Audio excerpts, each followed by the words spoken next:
The abuse received by players on social media is completely out of control.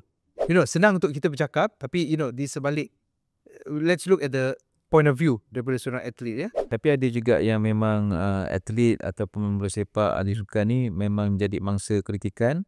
Sampai satu ketika, boleh ingat tak, saya rasa was it Arsenal ke yang propose untuk boycott X atau Twitter masa tu. Kata kita jangan komen, jangan block di Twitter. Disebabkan all these abusive comments yang tidak membina. Bukan senang, bukan diorang ni kena yang ada obses dengan idola-idola mereka, nak puji saja. Tapi ada juga haters yang mereka kena tangani. Di Malaysia, kita kena gunakan AI detection ni untuk memastikan kita boleh meminimumkan kes-kes bully cyber ni. Otherwise, kita boleh laporkan kepada Safe Sports punya kod sukan selamat untuk memastikan semua pemegang taruh ni dilindungi.